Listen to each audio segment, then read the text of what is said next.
So as Scooter was saying, we have a lot of kind of the big names here. Going to be pretty solid. Some notable names we don't have here today. BioBurb, not in here today because actually top 8 will be commentated by BioBurb and Akashi.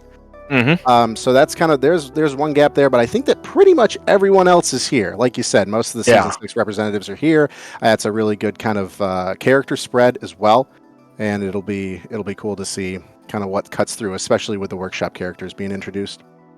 Yeah, I'm definitely happy that we should be getting good Crag representation today. And no bias. No bias here.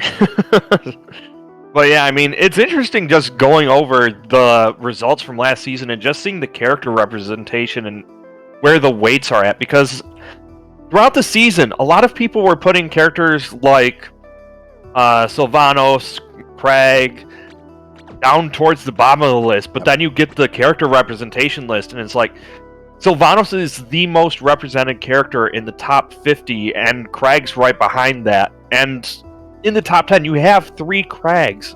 So it's like, that's the thing about this game. It feels like the tier lists don't make that big of a difference compared to other games that are out there. You can just pick up any character you want and have the kind of success that you see a lot of these top players have. Yeah, Crag's the biggest anomaly for sure when it comes to that. People play Crag because they want it, because they like him. They want to play. But, I just like Chuck and Rock. It's easy. Yeah, there you go. When in doubt. Maybe we'll see a lot of newcomers kind of start Crag. That'd be cool. All right, SBS, I think we're ready for replay number 1. Let's go ahead and get into some matches, guys. Go. And by the way, we're at twitch.tv/Rivals of Aether. If you want to retweet that stream, bring some more people in here. I think we got a healthy audience already, so thank you guys for your viewership. Let's get into some matches. Absolutely. So it looks like we're going to be starting off this first match here very shortly. Let me just double check who the players are going to be here. Ripplay on Aether and AutobotJaz on Forsburn here. AutobotJaz and Ripplay, sure, okay. Like you said, some of the newer names that might be showing up in bracket here. And we're getting right underway here on Forest Floor. Yeah, starting Forest Floor, we have Aether Forsburn here. And, I noticed that, we see a lot of Aether here in the first few rounds of winners, and I always root for them. I got to, try and control the bias. But it's always nice to see an Aether kind of go far, especially paying attention to the neutral play and how Aether keeps the oppression on Forsburn. You notice we're in a ledge situation here, and good parry. Forsburn doing really well, keeping him off. Yeah, but I mean, the thing is with Aether, you always have to be careful because there's that constant threat of icicles just coming down and stopping your edge guard. So if you're just trying to contend in the air against him, you can end up in bad situations.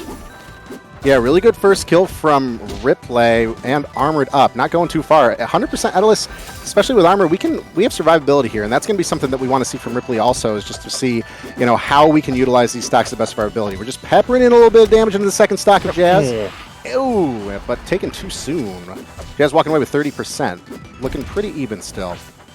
Yeah, I mean, that's going to be the interesting thing to see how this matchup plays out, because while Aether does have that survivability, Forsburn has that damage output and good kill setup, so both these characters have things that counter each other, because that off gameplay that Aether has against Forsburn is just devastating, because Forsburn relies on so many stall tactics to recover.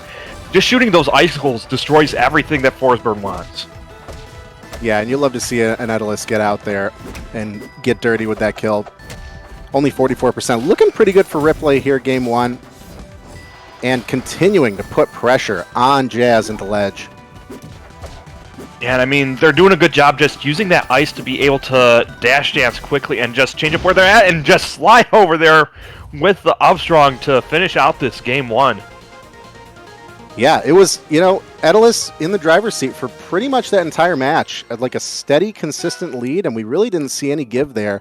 A couple good kills from Jazz, but actually, I think just one good kill from Jazz there, but that was a pretty convincing first game. But, we're just breaking into winners round 1 here, so we're seeing a little bit of warm-up. Maybe we're warming up still, but we're going to go into game 2, Tower of Heaven. No character change. And a lot more platforms to work with here, and a lot less space between those platforms, so this should help out AutobotJaz here to get in there a little bit quicker and a little bit more easily without having to worry about that dash dancing that Ripplay's been abusing on this ice. Yeah, a lot of bait and punish coming from Ripplay, but I like the platforms too, to your point, especially with Forest, because there's so many opportunities to play smoke, and it becomes such a pain to clear once you have all those different levels of smoke. Absolutely, and right now we're just seeing AutobotJaz just defending these platforms as Ripplay's trying to come back here, and it's not easy to recover against Forsberg because that cape just covers so much space. Right, we were able to sneak in and get back to center, but that's going to be what AutobotJaz needs to do here. Finding these ledge situations, we're able to find them, but having Edelus recover with minimal punish is going to be something we want to tighten up to see if we can put away that stock. 120% Edelus on the first stock. This is looking pretty good, but I mean, Edelus has the opportunity to just absolutely put it away super early if we're not careful, like we saw with one of the stocks last game. Oh, the explosion just barely reaching there, keeping him safe.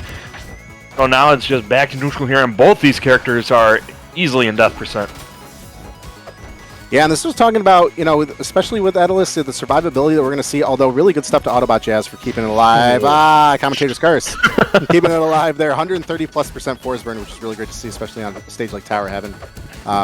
So, Ripplay, AutobotJaz definitely making some good adjustments here, but Ripplay still in the driver's seat, taking that stock, and now what is looking like a real slaughter for... Oh my gosh, a real slaughter for stock 2.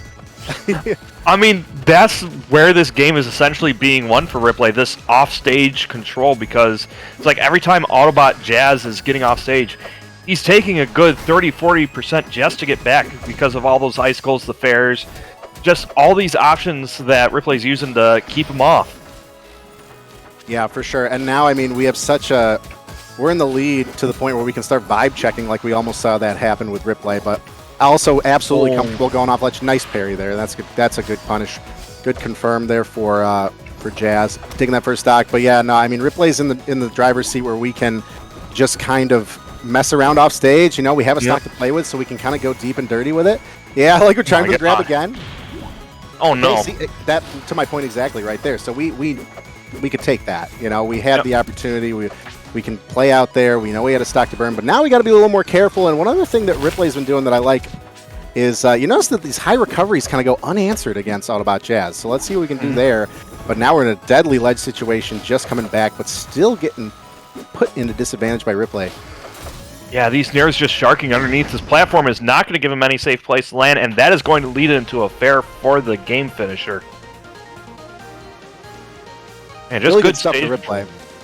Yeah, absolutely. I mean, the stage control that he had once he was able to knock Jazz off the stage was just phenomenal. Just using those nares and the icicles to just control that